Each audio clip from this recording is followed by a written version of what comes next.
nega aynan ehson qilishni niyat qildinglar?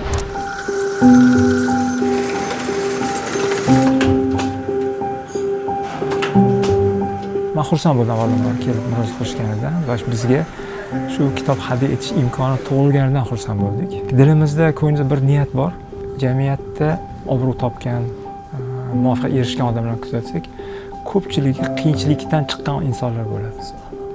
O'sha qiyinchilikda yoshlardan ko'p narsa kutsak bo'ladi. Chunki ular hayot davomida har qanday qiyinchilik yengib o'ta oladi. Shunaqa bir qiyinchilik davridan o'tadi va shu davrdagi kitob o'qisaki bular va ilmini, ma'rifatini oshirsaki, bulardan jamiyat juda katta manfaat ko'radi. Shu niyat bilan ham shu kitobni hadya qildik. Ilohim o'sha 1000 ta agar farzand shu kitobni o'qisa, 1000 tasi orasidan kamida 200-300 tasi menimcha natijaga chiqadi. Bolaligidan kitobga mehr qo'ydimi, u umr davomida kitob o'qiydi. Shu ma'noda biz ekkan ekinimiz deb o'ylaymiz va ilohim shu ekinlarimiz hosil bersin. Jamiyatga, millatga xizmat qilsin. Afsus, albatta biz istaganchalik kitob o'qilmayotgan bo'lishi mumkin. Lekin inson agar oilasida, ustozlardan shu kitobdan oladigan manfaatni bolaligida his qila olsa, boshidan o'tkazsa, kitob o'qishdan oladigan lazzatni hayotida davomida kitob o'qiydi. Ilmi bor, ma'rifati bor odam jamiyatda obro' topganini ko'ryapmiz. Bu jarayon boshlandi va ketyapti.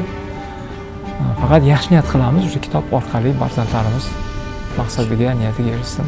Kitobdan shunaqa bir ilohiy ne'mat deb bilaman va kitobga qalbi ochilishi ham bu ham Alloh beradigan ne'mat.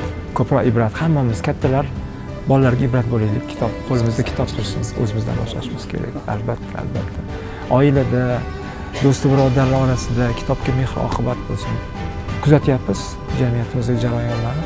Albatta telefon haqida ko'p gapiramiz, lekin kitob o'qigan yoshlar ko'payyapti va sekin-sekin kitob o'qiyotgan yoshlarning talablari kuchayyapti.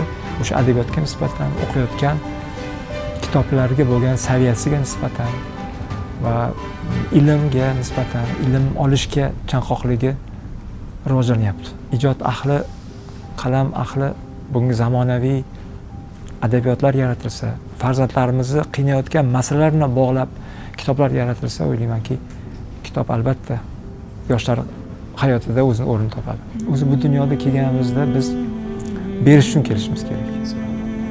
Olish uchun emas, ko'proq bersak, olganing yo'qotganing, berganing topganing deydi. Ajr, mukofot, maqsadlaringiz ro'yobini, bir xizmatni, jamiyatga xizmatni orqasidan harakat qilib shu bilan yashasangiz, Allohning o'zi sizga ne'matlarini cheksiz qilib beradi. O'sha sizlarning xizmatingiz ham aynan insonlarga shu berish uchun berishiga imkon yaratyapsizlar va berganlarni siz kerakli joylarga yetkazyapsizlar. Bu ham o'sha hadyalarimiz yoki berilgan ehsonlarimiz joyiga kelishi, bizni ajrimizni oshishiga xizmat qiladi. Vaqf xayriya jamoat fondi. Birgalikda biz katta kuchmiz.